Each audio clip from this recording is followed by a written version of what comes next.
Alright, and welcome back to Chapter 11, Video 3, in a four-part series here. In this particular video, we're going to be covering some workbook information and doing some checks on our workbook to basically just ensure that we're maintaining the integrity and potentially some anonymity in our particular workbook. We're going to talk about sharing an electronic copy of a workbook with and for others. There's a series of tools that you can run, little checking tools, that kind of address and look at some specific issues. So one of the things is personal information. So if you've ever worked with maybe a contracting consulting role and you've signed a confidentiality agreement, you might want to remove some personal information from the workbook itself. So again, you don't violate those agreements. And just generically, just want to remove any quote-unquote fingerprints that identify your work on the workbook. So there's a tool called Document Inspector that basically reviews the workbook for any hidden or personal data, brings that to your attention for any required removal. We have another tool called Accessibility Checker that just reviews the workbook for any potential issues that could impact the ability of other users to access the files. So there are three types of feedback that Accessibility Checker provides. One is the first one is error, and that's any content that creates difficulty or impossibility for persons with disabilities to view correctly. It may be something that is visually impairing to somebody who has color blindness, things of that nature. There's a warning that could identify content that's difficult for users to comprehend, very vague information or not specific default information, or settings within the book, the workbook, or the worksheet that may not provide any clarification. And then there are also tips, that is just content that's understandable but could be presented differently for maximization of comprehension. And then the third compatibility tool is the compatibility checker. That is just evaluates the workbook's contents and identifies features that are not compatible with previous versions of Excel. Next, I want to talk about protecting a workbook. So you've got a workbook that you've been working on with your team.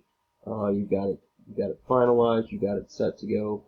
One thing we want to make sure that if it's something that you're presenting as a final copy, no modifications are going to be needed, is you want to protect that workbook. You want to ensure the integrity of the contents of that workbook. So there are a couple of different things that you can do. First thing you can do is provide password encryption on the workbook itself. That alone will restrict the access of the workbook to only authorized individuals who have the password.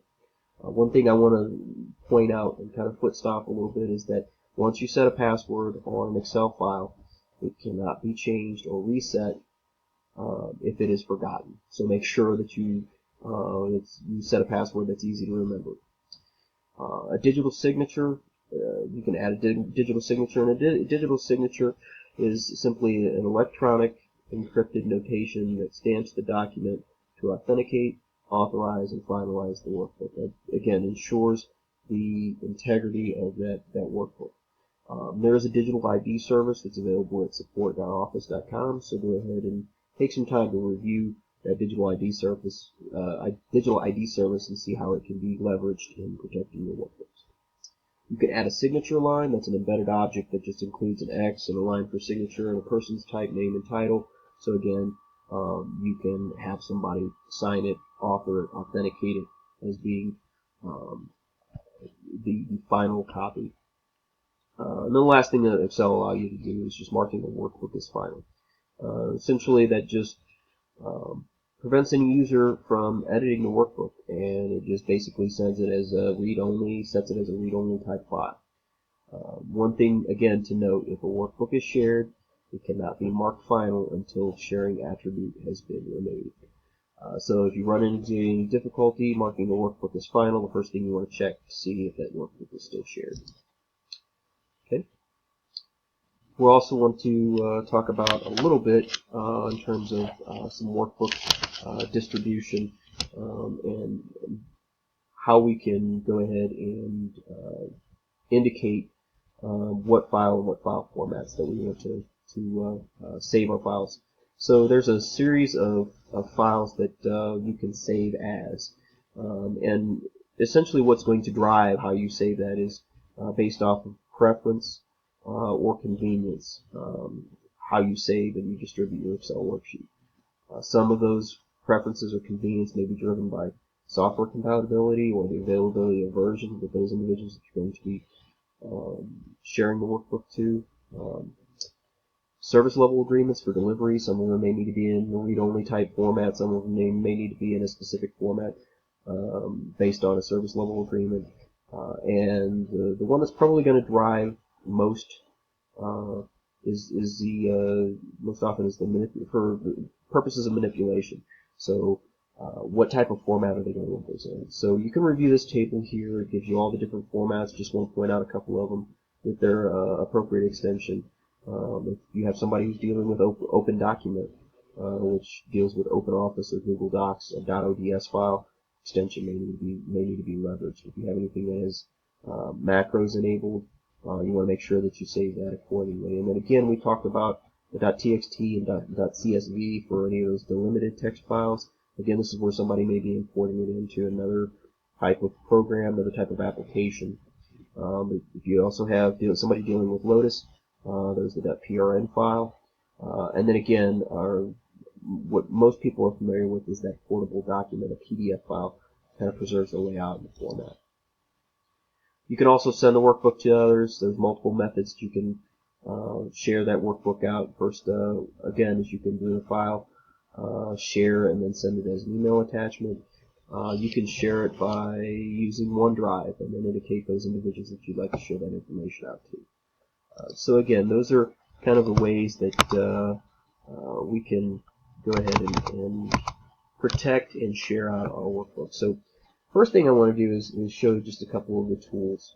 If you go to the File tab, it'll give you that backstage view, and that just kind of again gives you the information here that we're talking about here. The first one, if you go to Inspect Workbook, you go to Inspect Document, and again, that just checks for hidden properties or personal information. Yeah, I'll go ahead and save my file.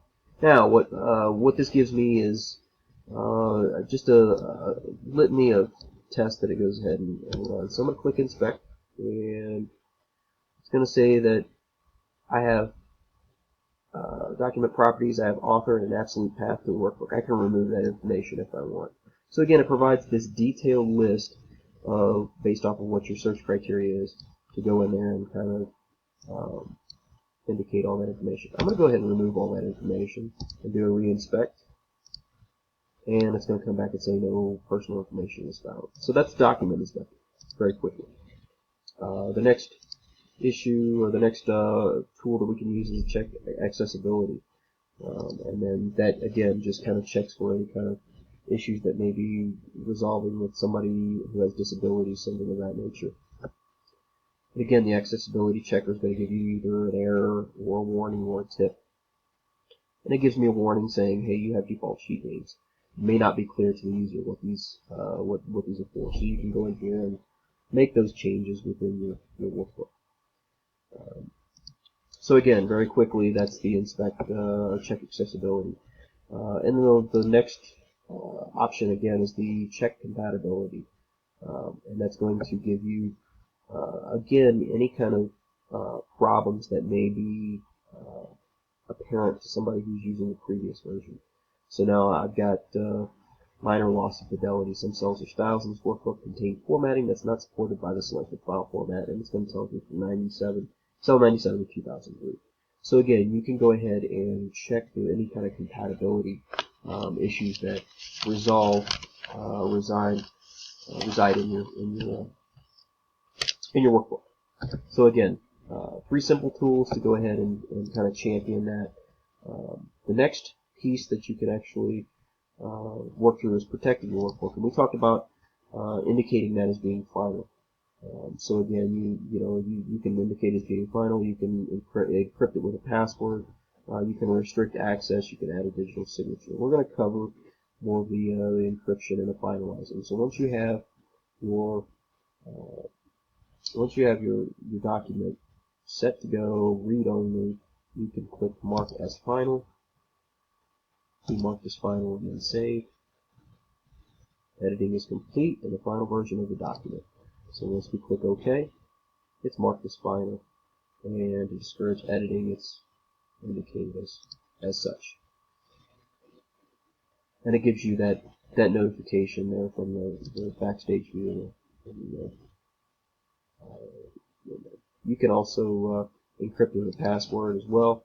If you check the mark as final again, that basically undoes or undoes the mark as final. You can also select encrypt with a password. Again, make sure that you completely remember the password, because once you forget the password, your document is then lost. It'll ask you to re-enter the password, and then it says the password is required to open this workbook from here on out. So again, a couple of different methods for protecting the integrity of your workbook, and again, you can go ahead and use those as required.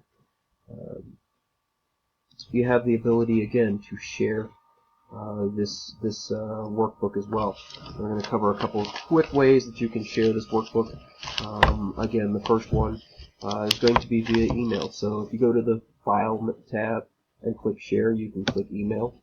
And again, you can send it as an attachment, you can send it as a link, send it as a PDF or an XPS file, send it as an internet fax.